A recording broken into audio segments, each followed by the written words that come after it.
Wicked cool. Feature alert. Hey there, podcast fans. Thanks for listening. Now, you can also reach out and send me a text message. On every episode, at the top of the show notes, you'll see a link that says, send us a text message. Simply click it, write something super nice and sweet, and away we go. Also remember to please subscribe, share this podcast with a friend by telling them about it, and leave us a positive review, whether it's on Apple, Spotify, your favorite podcast streaming service, or even on our website at www.afraidofnothingpodcast.com. So I've been studying all this that long, and I didn't write on it until 2015 when I wrote Imagine Heaven. And Imagine Heaven was after I studied about 1,000 near-death experiences. What I was doing in that is I was showing there are about 40 commonalities of this experience, of this journey into the afterlife. And amazingly, I mean, they're all in the Bible. I mean, God has revealed it already, and it all matches up. And as you see it, as you hear through the eyes of all these different people I've interviewed, and what it's saying, it's kind of like this. It's kind of like a sci-fi journey, quite honestly. I mean, it's it's like, whoa, kind of mind blowing.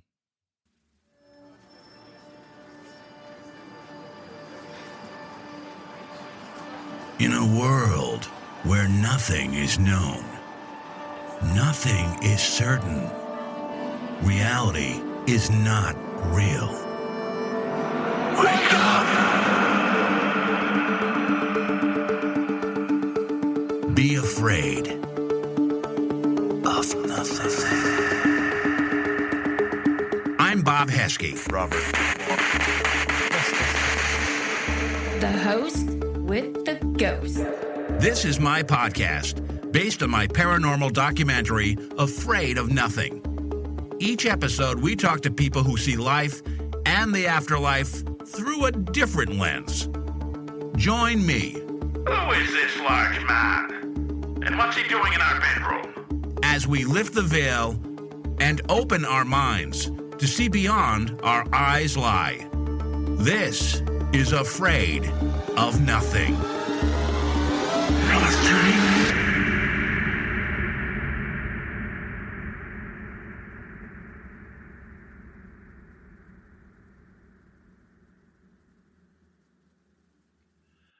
Oh, this is a great show tonight. I mean, I thought doing this podcast for 4 years, everybody had a ghost story, but more and more I find people that have had a near-death experience. And the man I have here tonight, John Burke, is the perfect man to talk about it. I first saw John when he was on a documentary by Angel Studios called After Death in 2023. I've heard him on many podcasts, most recently on the Sean Ryan Show, where he actually was like a 4-hour episode, and I listened to the whole thing twice. Quick background on John. John Burke is a New York Times bestselling author who studies near-death experiences, NDEs. He's written books about NDEs, including Imagine Heaven and Imagine the God of Heaven. John's also appeared on numerous podcasts to discuss NDEs. He left his career in engineering and founded the Gateway Church in Austin, Texas, and is the president of Gateway Leadership Initiative, a nonprofit organization. So with that as a setup, I know there's probably a much longer bio I could have given, John. Welcome to the show. Hey, thanks so much for having me on. Excited to be here. This is a fun topic.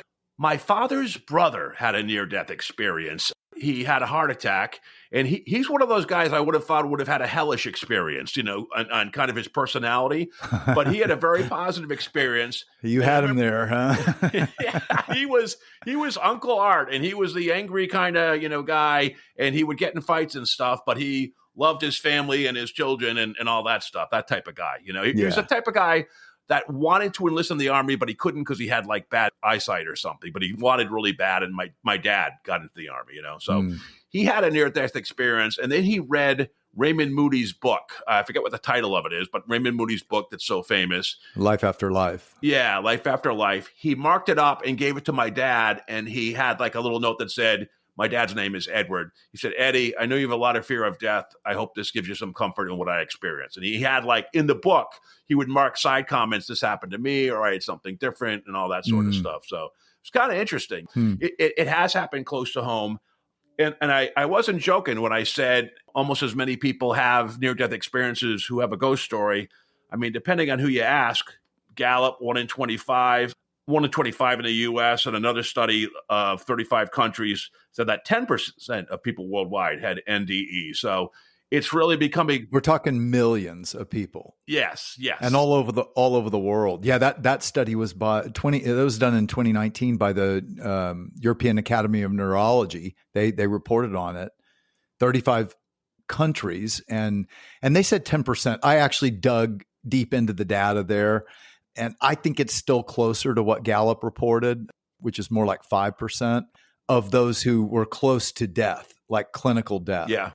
When you really look at there, but you know that it aligns. We're still talking, 5% of the population of the globe is millions and millions of people. Yeah, it's incredible. And we'll talk later about the hellish experience. Of those, about just under a quarter have a hellish experience, but usually it's a good ending because they are saved. But let's focus on you first.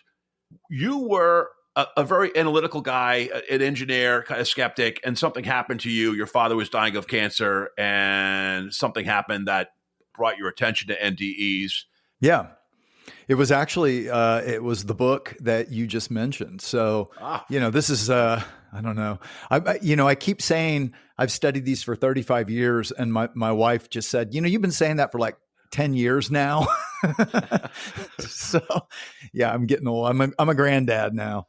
But this was back when the very first research was done that Moody did. He publicized and coined the term near-death experience.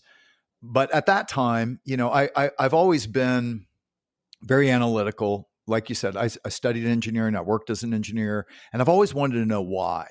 And how do you know? That's the way my brain works. Like, well, how's that work? And how do you know?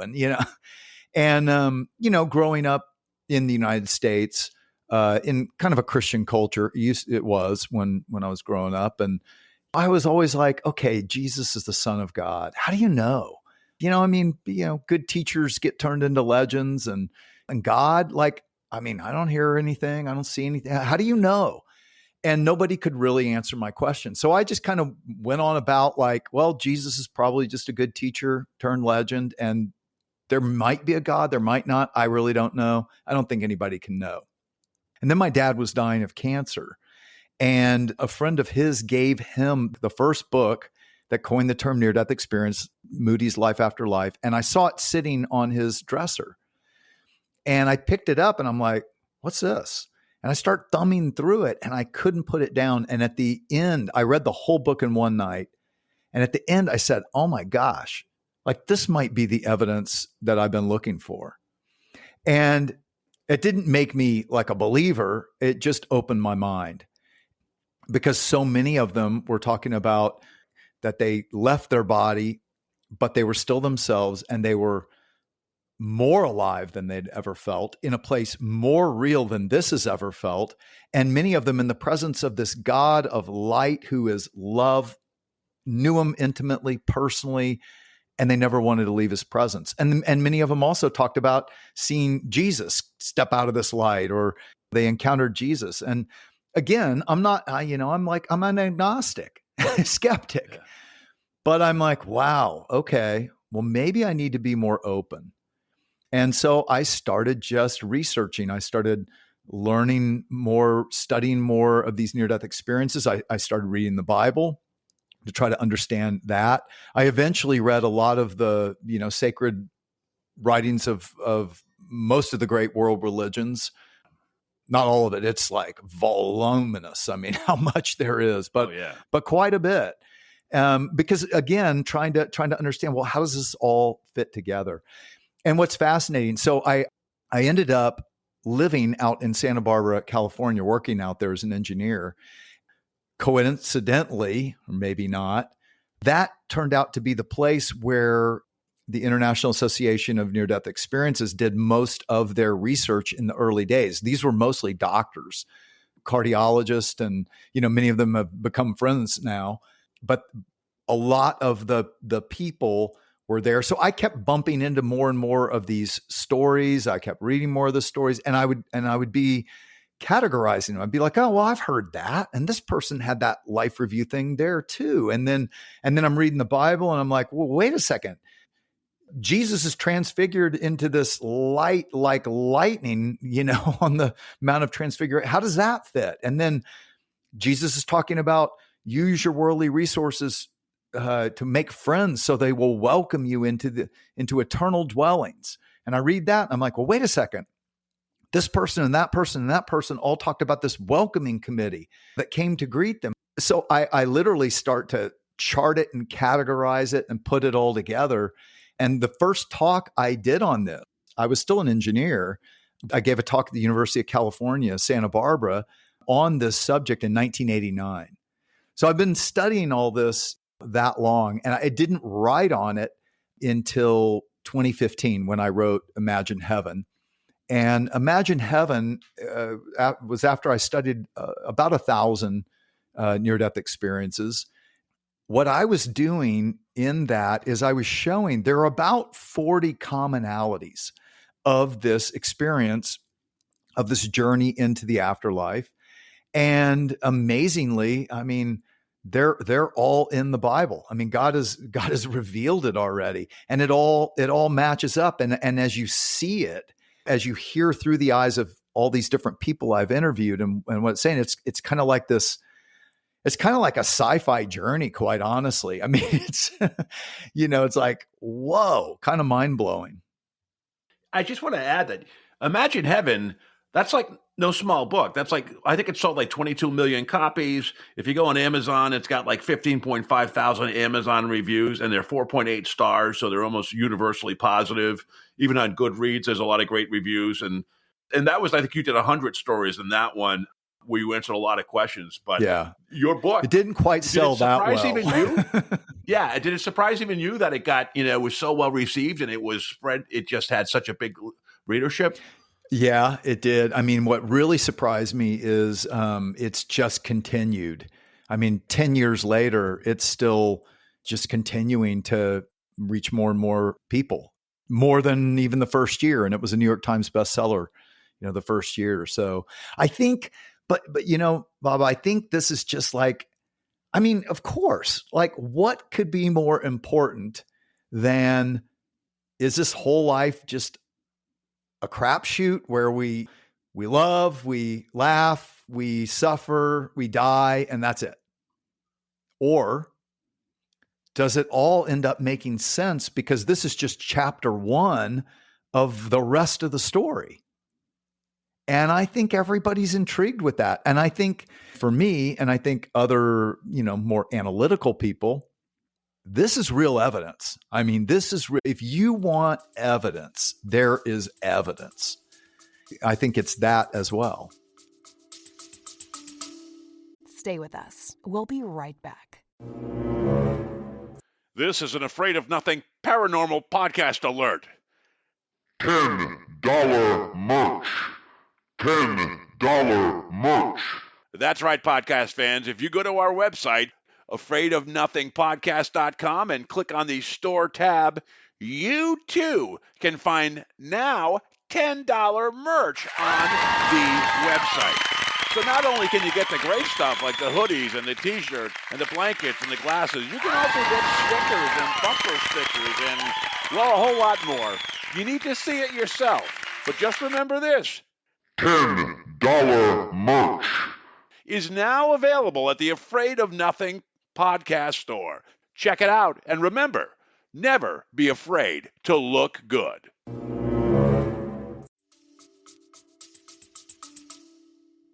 From my perspective, I mentioned my mom had dementia, and I will say I was her favorite. My siblings may argue, but I was the youngest. I was always her favorite.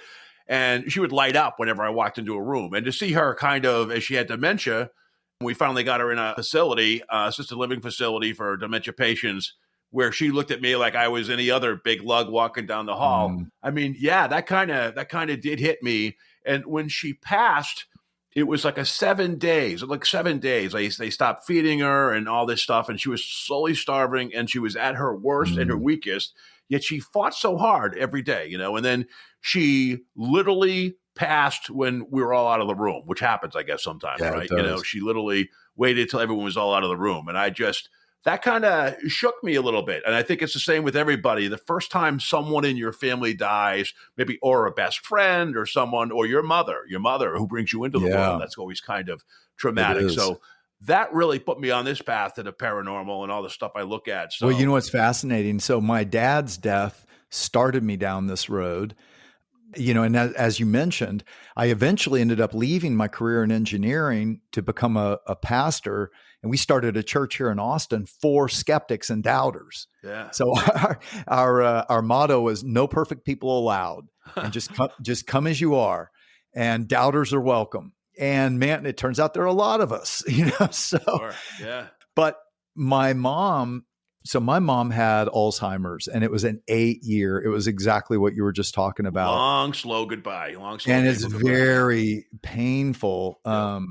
Especially, I don't know if your mom went through this, but she started into this paranoia stage. Yeah. Where she would look at me and she would say, "You're plotting with the caregivers to kill me." And I'm like, "Mom, come on." It just got really weird sometimes. And that was difficult. But at the same time, her last days, they told me she's got one day. I was actually supposed to be speaking in Ohio, and I canceled. I left from the airport, canceled my flight, and went to be with her. But she held on for 12 days. Wow. But I had gotten back the manuscript for Imagine Heaven. And in those 12 days, I read it out loud to her. Oh, that's great. And my sister was in the room. And at the end, she's like, "I want to go with her." Wow. I'm like, "Nope. You and I have a purpose here still. That's what God tells people. You got to go back. You still have a purpose." May I ask you about your father? When he was passing, was he religious? Was he a skeptic like you were, or what was he like? If you don't mind, or if that's too personal, that's fine. But I just no, he was a scientist. Yeah. He was he was very analytical. I mean, it's complicated. He had a broken home. As a child, his dad was an alcoholic, left his family in the Great Depression in poverty, but hung around just drunk, but left him.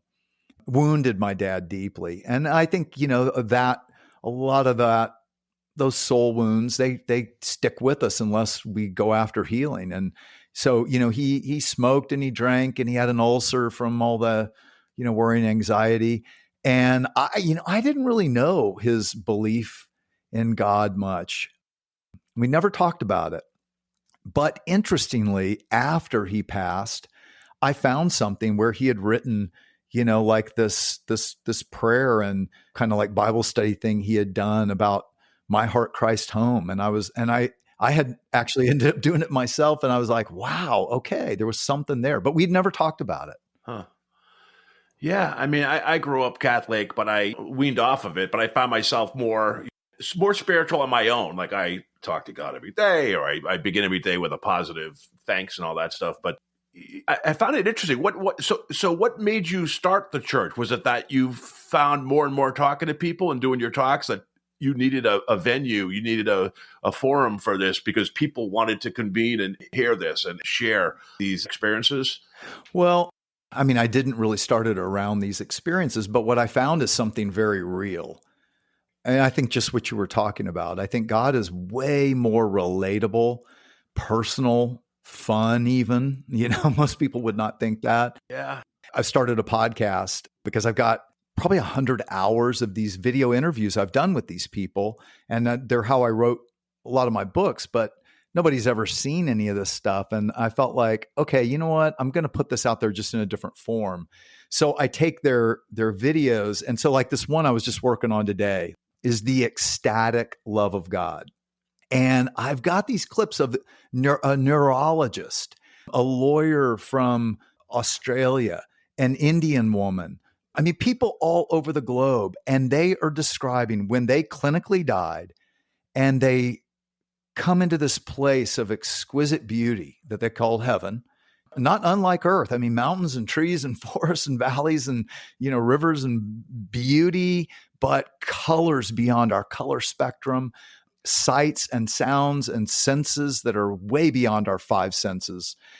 And in the presence of God, they describe this love like it's beyond words. And when you hear them trying to describe it, they use relational metaphors. So like this one woman who's a nurse, Suzanne, she was 12 at the time.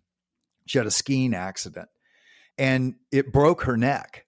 She has the x-rays that her neck was broken, but she resuscitated, healed.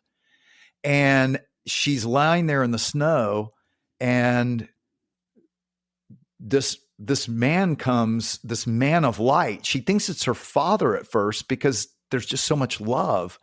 And then these two other people that she later realized those must have been angels, but it was Jesus. And he holds out his hands to her, and she said he just conveys exactly who he is and everything about him, and his light is just wrapping you in an embrace. And he takes her to heaven, and they're sitting there together under this tree, and she's sitting on his lap. And she's talking about he's just like the most gentle, kind, humble, loving big brother or dad that you could ever imagine, but also the most knowledgeable, wise, powerful, all wrapped up in one. And she's describing this. And then this neurologist who he was a neurologist and psychiatrist, and a patient who was psychotic turned on him and stabbed him 13 times. Wow. And he said, as he lost like half of the blood of his body. And the guy's about to stab him a 14th time, going for the heart. And he said, time froze. And he said, suddenly this hallway opens up. He said it was like a hallway of light, and must have come down that hallway. Suddenly is this brilliance of light, brighter than the sun, kind of a triangular shape, about 6 feet tall, but the light was more brilliant than 1,000 suns, roiling with energy. He said, the only way I can describe is imagine standing 5 feet from the source of a nuclear explosion. Oh God. I know. And he said, but it was roiling with this power and this light, but what was roiling even more, he said, and then he chokes up saying it to me, what was the love? He said, the love was just the energy of that love. And he said, love doesn't even communicate it. He said, you think about human love, like all the love you've ever experienced. And that's like standing in the ocean and the waves are gently lapping against your ankles. And then here comes God's love, and it's a tsunami. He said, God's love is a love that just wipes away all fear, all worry, all concern. He said, I couldn't care less that I was being stabbed to death at that moment. He said, this love wipes all of that away. So there's no intimidation or shyness or anything like that. You're just kind of overwhelmed in the presence of the Lord. Is that correct? Yeah. It's amazing. I mean, that's what they consistently say. And again, here's the wild thing. So I have interviewed people on every continent. So in this latest book that I just wrote last year, it's called Imagine the God of Heaven. And I have 70 people that I interviewed on every continent. And we're talking like, for instance, Bibi, who was from Tehran, so Iranian. Yep. She tells me her near-death experience when it was actually through a translator, because she only speaks Persian. And she has a heart attack, lying in her bed. She's up above her body. And this is, these are all commonalities. She's rises up above her body. And she was expecting judgment from the Prophet Ali. That's what Muslims believe happens. You get a judgment from Ali. And her son had actually he was Hezbollah. Oh. So it's kind of all this kind of timely. He was Hezbollah. But he was dating a woman over there who was a follower of Jesus, and she was trying to explain Jesus to him. Took him to her pastor over there, and he was trying to explain. And he was so angry. He walked all the way home thinking about how he was going to murder that pastor. I was going to say, couldn't he get in trouble? Well, yeah. So that's where it goes. So as he's walking, he had to walk a long way. He gets into this tension, and he's thinking that can't be true because God cannot be a man. That's blasphemy. Allah cannot be a man. And then he's thinking, but at the same time, it's not right to be so violent and killing so much. And he's in this tension. And finally he says, God, I don't know who you are. Just show me and I'll follow you. And that night he has 3 times, he has a vision of this man of brilliant light in a robe and a beard, holding his arms out like come to me. And he comes to faith in Jesus. And then he leads his sister to faith in Jesus. Well, his mom, who helped build the mosque in a gated community, living next door to the legal aid for Ahmadinejad, the premier, whatever it is over there. Mm-hmm. She feels like I am the worst Muslim ever. And so she dies. She has this heart attack, and she thinks she's going to have a horrible judgment. But she said to me, what happened is this man in a robe of brilliant light, in this glorious robe, light just pouring out of him like the sunshine comes. She couldn't really make out his face, but he said, I am he who is. Mm. And boom, she's back in her body, but with a peace and a joy that she had never experienced before. And the whole next year, she's like, who was that? Who was that? She knew this was God, but she didn't know who it was. And so, but this is true all over the globe. And maybe you remember, but the same God of light claimed to reveal himself to Moses in 3500 BC on Mount Sinai in this brilliant light that wouldn't burn the bush up, and he asked, who are you? And he said, I am who I am. Mm. I am the eternal one. And this woman in Tehran gets the same thing, right? Wow. But many like that. Another one that just blows me away is this he became a dear friend, Santosh. He grew up in India, Hindu man, manufacturing engineer, so an engineer like me. He knew the Hindu scriptures, Hindu gods, but he thought when you die, probably there's nothing. Maybe you'll come back as another life form. But he said, when his heart coded, his pancreas erupted into his gallbladder. He had gallstone. Gallbladder erupted into his pancreas, and they couldn't get his heart rate down. His heart crashed. And he said, none of that happened. What happened is this brilliant divine light came. And he talks about how he fell in love with this light. He knew this was a divine light. He knew it had superior authority. And he follows because he didn't have a choice really, but he knew he was taking him someplace safe. And he ends up on this, what he describes as a platform, looking out over this gigantic, he called it a compound. If you've ever been to India, I've been to India many times because we helped build a hospital there for people who couldn't afford medical care. And in India, there are all these walled compounds, walled gated compounds, right? Yeah. And so he's describing this, and he called it a compound or complex. He said, but it was like a city. But these walls were huge and gorgeous and thousands of miles and in a square shaped. And he said to me, on the other side, your eyesight is like telescopic. Well, that's a commonality. That's one of those 40 commonalities I trace, that they can see for like thousands of miles, but as if right up close. And he said, so I'm looking for a way in because I'm looking into this place and I see people and I see these magnificent buildings of otherworldly building material and these gorgeous grounds. And he said, I knew this is the longing of every human heart to live in this place. Wow. So he's looking for a way in. And he said, I counted, there were 12 gates all the way around this city. And I looked at the nearest gate and there were angels outside. And then I knew I'm looking at the kingdom of heaven. Now, Santosh, if you go read Revelation 21, where John, Jesus' youngest disciple, claims that Jesus took him up into heaven and showed him this, that is exactly the city Santosh described. A high-walled city in a square with 12 gates and angels guarding the gates. And by the way, John also says in Revelation that he was taken up to a very high mountain looking out over the city, and yet he's able to read the names on the foundation stones. So how?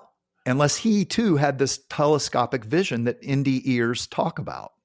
That's just like one of the many commonalities of what these people say. They also say there is no sun or moon. The light is coming out of everything. Now, this is a fascinating commonality because I've also interviewed blind people blind from birth. Yeah, I was going to ask you about that, but yes.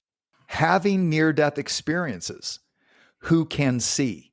In fact, in my podcast, in episode 1, I let you hear from Brad Burrows, who was blind from birth. And it's so fascinating hearing him talk about suddenly this eyesight, and he's trying to adjust to it.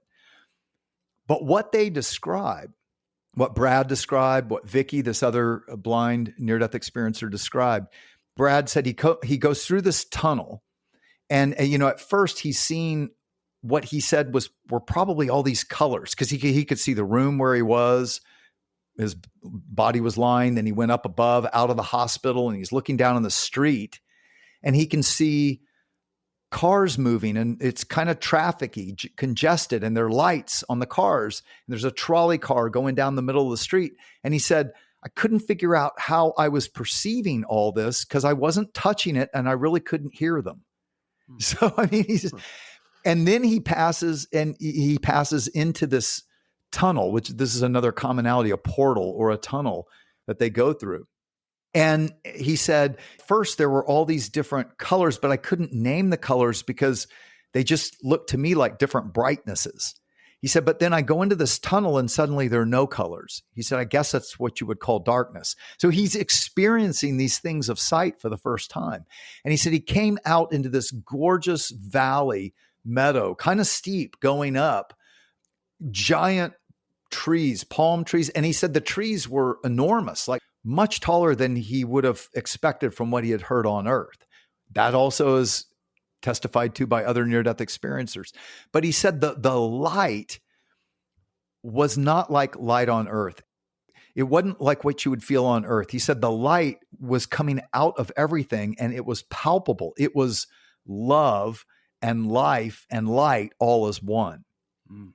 And that light was coming out of everything, out of the grass and out of the trees and out of the birds and even out of people, through him, but out of him as well. Now, here's what's fascinating. In the book of Isaiah was a Jewish prophet writing in about 780 BC. And he says of heaven, there is no sun or moon, for God is its light. And then John in Revelation, writing about 90 AD, again in Revelation 21, he's looking over the city and he said, the city has no need of sun or moon, for the glory of God is its light, and the Lamb, referring to Jesus, is its lamp, and the nations will walk in that light. So here are near-death experiencers who were blind and others consistently saying the light of heaven is love. And of course, God is love and God is light. Jesus said, I'm the light of the world. Whoever follows me will never walk in darkness, but have the light of life. So light and love and life are what even blind near-death experiencers say the light of heaven is like. And yet, how would they know that? Like they would have never heard that on earth, right? Yeah. They would have never heard that light shines out of things. It shines on things. I have a question too. Since you talked to, in your second book, a lot of different countries, their afterlife experience or, their near-death experience, was the afterlife similar to what their religious belief was? Or was it more of the Catholic one in the Bible? Did they see things that they expected based on their beliefs, or did they see things that surprised them? And when you spoke to them, you realized it was stuff that you had found in the scripture and in the Bible? Yeah, it's amazingly consistent. Now, the interpretation of it is not always consistent. And I show that in Imagine the God of Heaven. So, for instance, here's Santosh, and he's seen something that is not in his scriptures. It's in the Bible, right? Bibi, same thing. Swadik was a Rwanda. He grew up in Rwanda. He was an imam, a Muslim imam. And yet here in his near-death experience, he sees this man in a robe, but light just shooting out.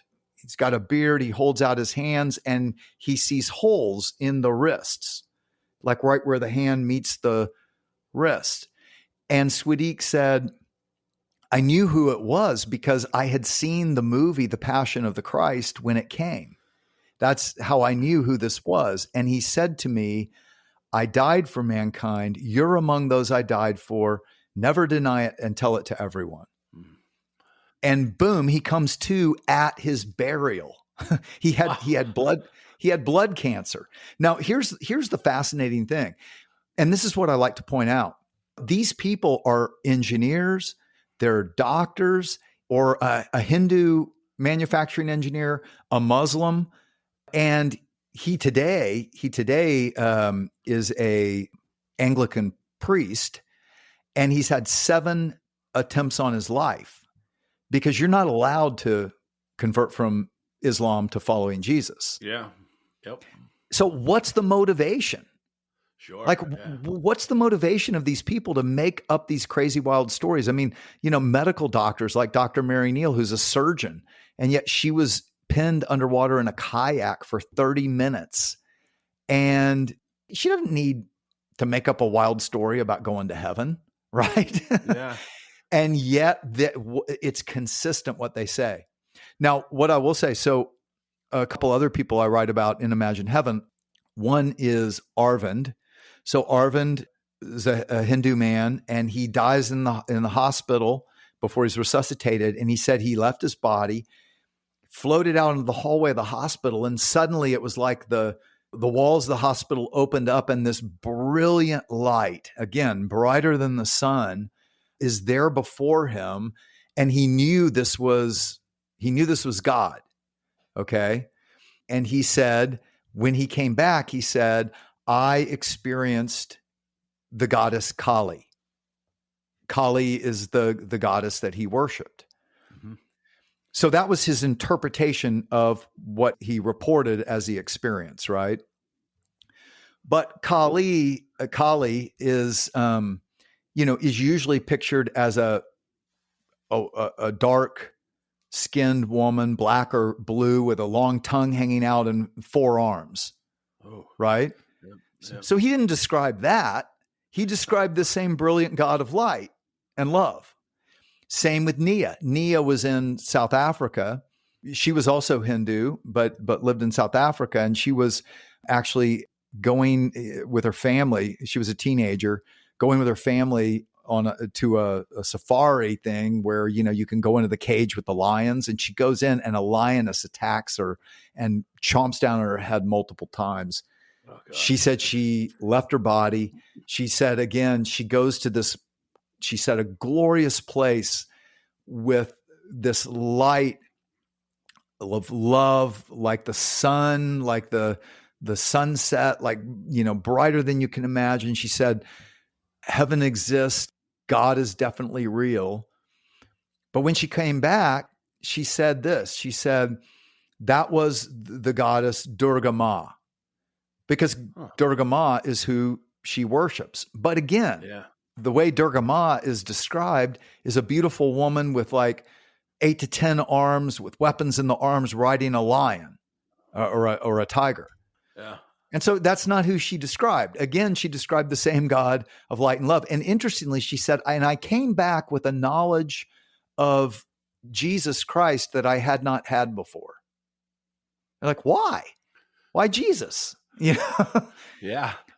So here's the thing. And this is what I'm trying to show in Imagine the God of Heaven. I show that there's a huge perception that Jesus is the American God, or Jesus is this very exclusive God, and only a few get in. And the truth is, all the way back in Genesis chapter 12, which is talking about a time 4,000 years ago. So this is 2000 BC. This is before any of the sacred scriptures of the world's religions had been put down in writing. So this is pre-religion as we know it. God calls Abraham and Sarah and says, I'm going to make you into a nation, and through you, I'm going to bless all nations. And I like to point that out because that is who God is. This is the God of all nations, who then appears to, Moses, 3,500 BC, on this brilliant light on the mountain, and says, I am he who is. I'm the self-existent, the eternal one. And all throughout the Hebrew scriptures, which were written over about a 1,500-year period, God is speaking to all the nations again and again and again. He keeps saying, I'm doing this for all the nations. That's what Jesus said. Jesus comes and he claims he's fulfilling all that was foretold about God intersecting actual human existence at a point in time.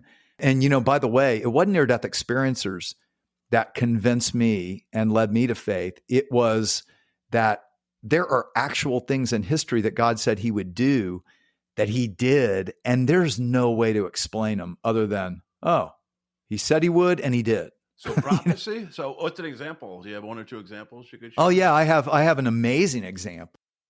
Okay, so the book of Isaiah was written about 780 BC.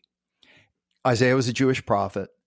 And in it, God says to the people, and by the way, I think the way God was going to use the Jewish nation to bless all nations was, one, to preserve the scriptures through the prophets. So the writing of his history with humanity, right? His will, his love. Yep. By the way, that's what he said to Moses. He said to Moses that love God with all your heart. That's most important. And then in Leviticus, he says, and love your neighbor as yourself.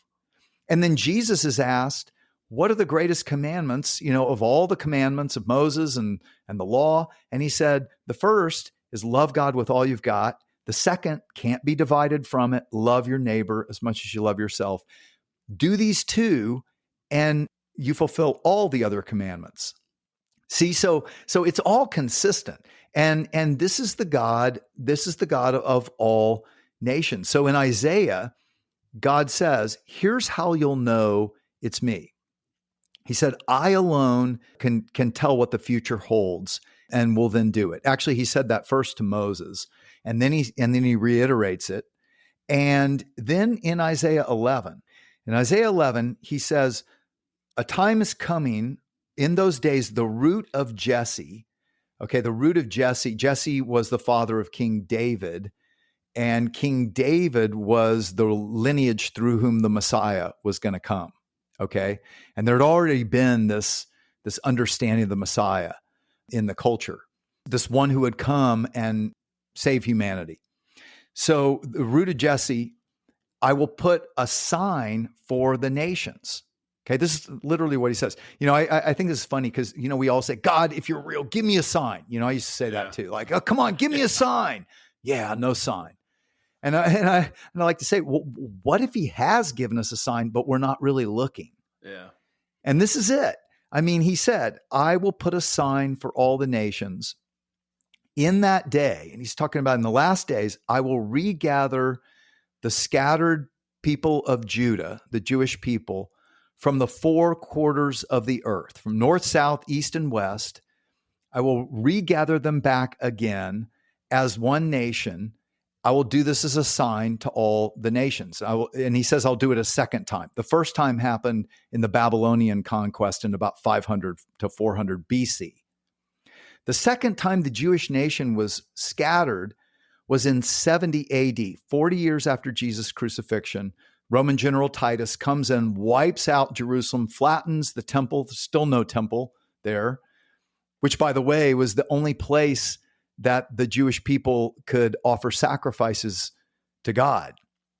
So Jesus claims to be the final sacrifice, and the temple's wiped out, and it has not been rebuilt to this day, which go explain that. But a big part of it is because the Jewish people were scattered all over the globe.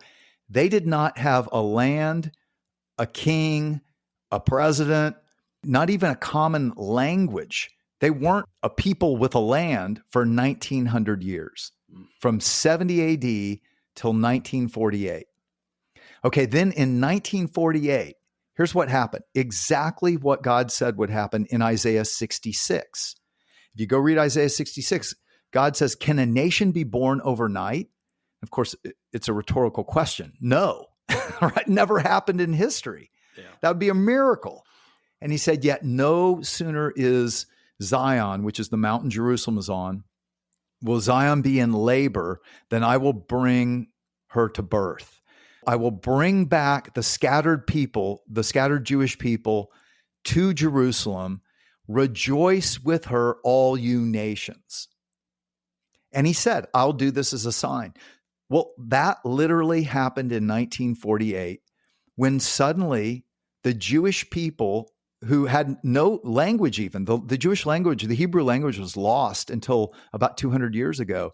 But then they come back from, German Jews and Polish Jews and Russian Jews and Ethiopian Jews and American Jews and all over the globe. They come back, resettle Israel, and the UN declares them a nation overnight. I've got the newspaper article. And God said, here's how you'll know I'm real. I alone can foretell what happens with whole nations and then do it. So to me, that's a no-brainer. When I learned that, I was like, well, dang, that's evidence. Why didn't someone tell me? Yeah, the Bible is not like one short book. It's like a library of books, really, by a lot of different 66. authors. It's 66 different books written over a 1,500-year period of history, from about 1500 BC to about 100 AD, written by 40 authors in 3 different countries and 3 different languages. And just think about that. Imagine going to the library and picking out 66 books, even if you're trying to get them on the same subject. Yep. How clearly would they all harmonize together? And yet the Bible harmonizes. Yeah, a consistent picture of this God of all nations who loves all people. And by the way, the very last book of the Bible, Revelation, John says, there before the throne of God, he sees people from every nation, every tribe, every language, and every people group there in heaven worshiping God. So what near-death experiencers all around the globe are testifying to today is it's all there. And that's what I like to point out is, no, God is the God of all people and all nations. He doesn't favor some over others. Even the Jewish people, people say, well, why the chosen people? Why do you love them more? Why does he choose them? Well, chosen doesn't mean chosen because better than, it means chosen for a responsibility. Well, look what they went through. Well, yeah, that's my point. For 30 years and all this stuff. That's my point. Yeah. So I want to ask you a couple quick questions if you don't mind. Yeah, absolutely. Yeah. So your first book, it must feel good because your first book is almost, I'm not saying it displaces it, but the Raymond Moody Life After Life, I'm sure people with their dying parents have your book by the bedside now. Have you ever thought about that? How does that make you feel? Very humbled, grateful. I'm grateful to God that he could take, I'll tell you honestly, Bob, many times I'm like, how did you get me here? That's what I say. Yeah. Because it really is funny. I was this nerdy little engineer. I never, ever wanted to speak in public, ever. I made straight A's, magna cum laude in science and math in college. I only made 1 C in college. You know what it was in? What? English composition, writing. Yeah. and my That's what you're doing now. And my college professor told me, well, just be glad that you're going to be an engineer and not a writer. That's funny. So I'm very humbled and grateful. Your first book, it covers a lot of experiences but it also covers a lot of the questions people have. So what are some of the 3 or 4? I mean, I know one, because one of my most popular episodes is about pets on the afterlife, right? Oh, yeah. One question people probably have, do my pets go to the afterlife too? But can you just go over 3 or 4 or 5 common questions that people have and how they relate to what you found in your research on the scriptures and what they can expect? Yeah. So I think, I mean, like, what, am I me? I'll give you a couple examples. that was it. That was what I was going to I say. was gonna say, like, do I lose my personality? Am I absorbed into this oneness? Yeah. That's one. Yeah. Yeah. And here's what near-death experiencers consistently say is that when I left my body, and, many times they're still there in the room, by the way, at first. And what first convinced me when I was a skeptical engineer is that they can make observations of what's happening with their resuscitation. And when they are resuscitated, they can describe accurately, like to the detail, what was happening, medical procedures they should not have known. And there have actually been studies done that show that their observations, those having near-death experiences, making verifiable observations, their observations are 92% completely accurate, another 6% mostly accurate, only 2% were inaccurate in a study of 100 near-death experience patients. Amazing. Yeah. Witnesses are probably, imagine the percentage on a witness to a crime on the same thing. Well, yeah. Well, yeah. But they say, I left my body, but I still had a body. I could see my body lying there and I knew what it was, but I felt not just like myself, I felt more alive. Like Dr. Mary Neal, who died in a kayak accident, told me, at one point, because I'm interviewing and I'm saying, so do you know you're dead? And she kind of chuckles and goes, well, not really. But at that point, I kind of figured, okay, I guess I'm dead. Because you don't feel dead. She said, I went from alive 1 minute to more alive, from conscious to more conscious. And not with just 5 senses, but more like 50 senses. So, Howard Storm, he told me, I felt like Superman, but still yourself. I think you've talked about blended senses. Yes. Yes. So Jim Woodford talked about like the flowers of heaven had this incredible aroma. He's walking down this beautiful path with these 3 angels, and he bends down to smell the flowers and he can see the mist of the scent coming up and can hear it too. So he can see it, he can smell it, and he can hear it. And I think that's, one of the things that people worry about is like, will I still be me? Will we still have our relationships? And what people consistently say is they have this welcoming committee that comes to greet them. And it's their past relatives typically, or friends, many times people who had made a difference in their lives. And they come and there are hugs, there are pats on the back, there's celebration, there's dancing, there's rejoicing. It's like a party. And, people are like, well, is it tangible? Are we, because they also say things like there's this light bursting out of them. And so I've had to explain, as I've studied so many of them, that this light is the light of God. It's the glory of God, the light and life and love of God, and we're sharing in it. And by the way, Jesus said this too in Matthew chapter 13. He said, then the righteous will shine like the stars in their Father's kingdom forever. Right? Daniel said the similar thing. But we're not always like these wispy light beings. Marv Bestman is a bank president who was in a hospital. Surgery went wrong. He says, he was in a hospital gown, and he says these 2 angels come and get him and take him on this journey.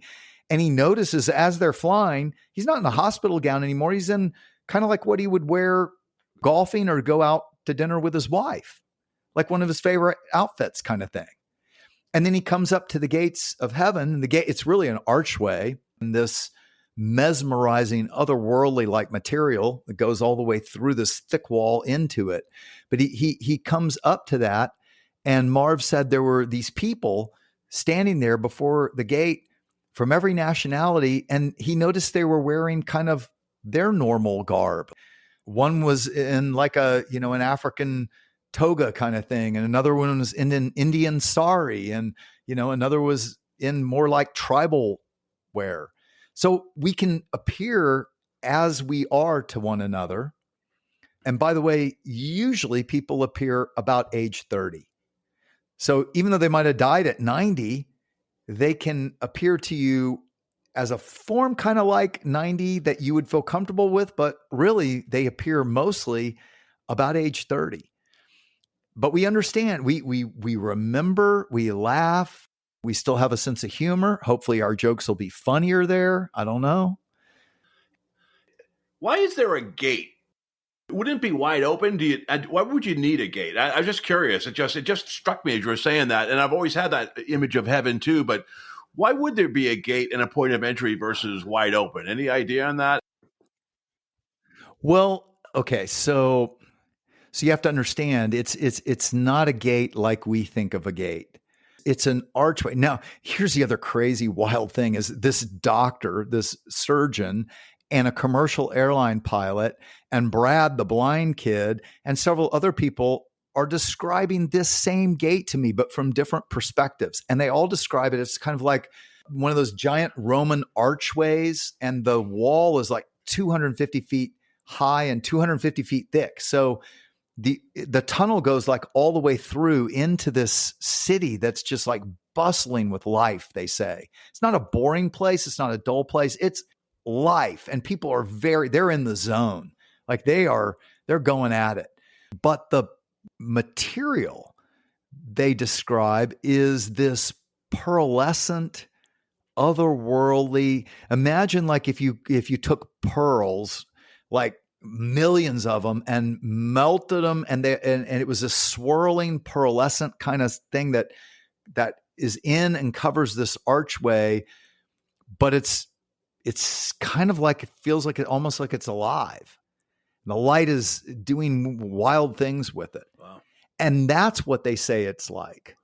It's this otherworldly material, and you can see through it. So it's not like a barrier. It's not like a barrier. It's like a welcome.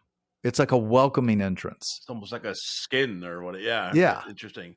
And interestingly, so near-death experiencers say, that is the heavenly city of God. The outside, the ground, the place all around is this beautiful earth-like place that is called paradise. That's what the inhabitants of heaven call it, paradise. Interestingly, when Jesus is hanging on the cross between two criminals, remember one of them mocked him, and the other said, "What are you doing? We deserve this." He doesn't. And then he just said, "Jesus, when you come in your kingdom, will you remember me?"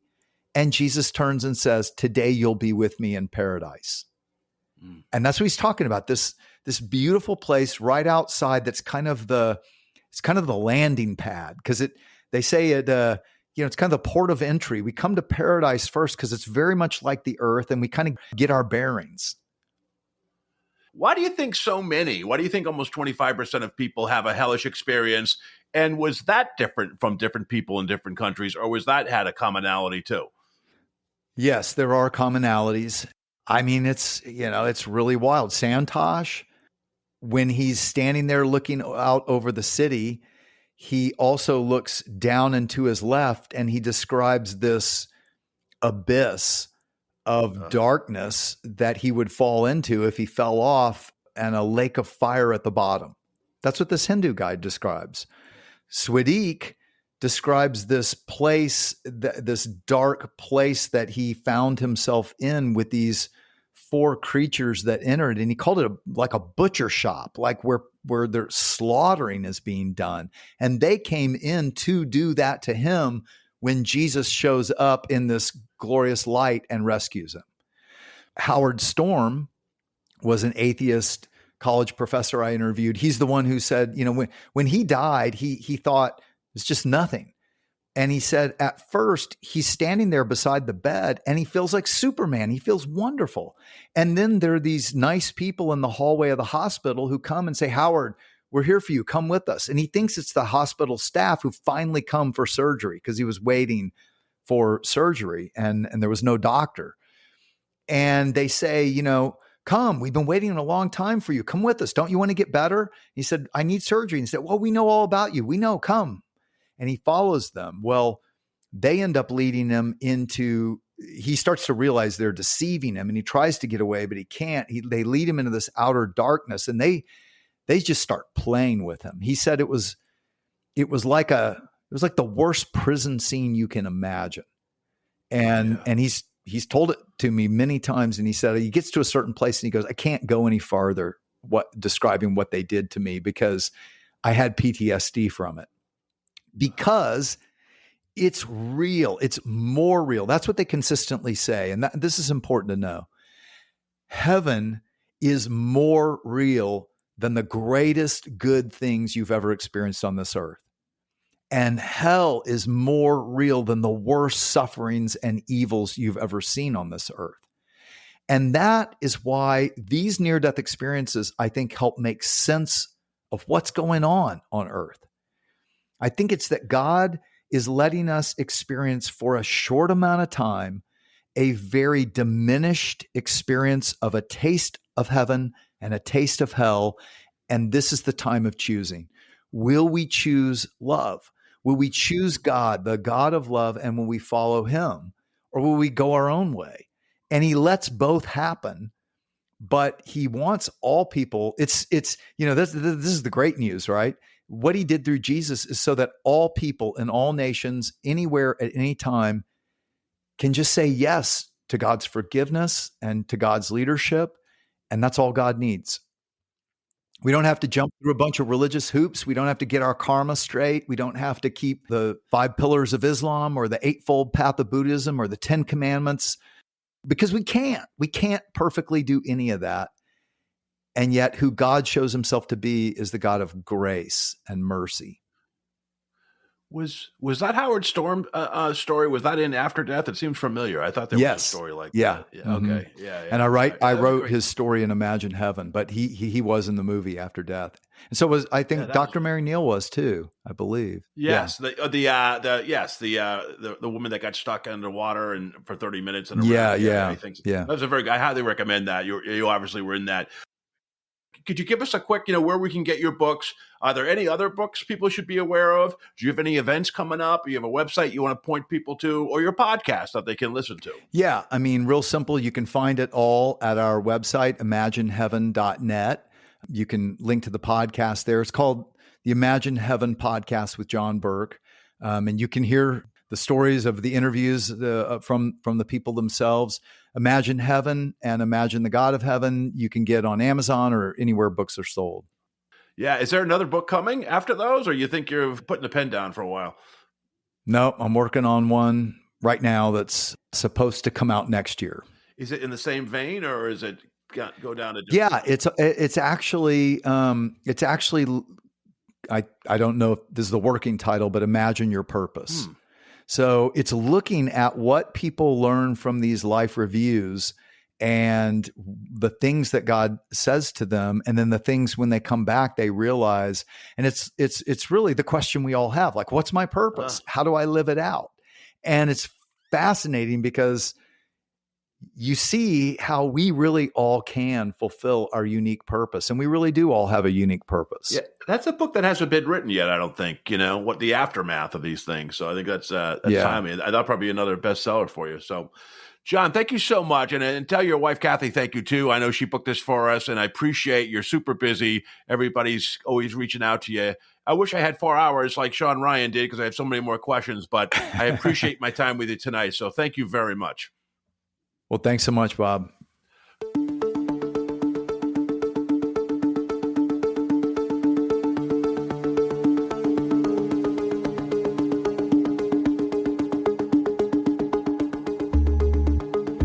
You've been listening to the Afraid of Nothing podcast.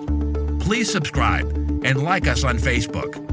Until next time, stay scared.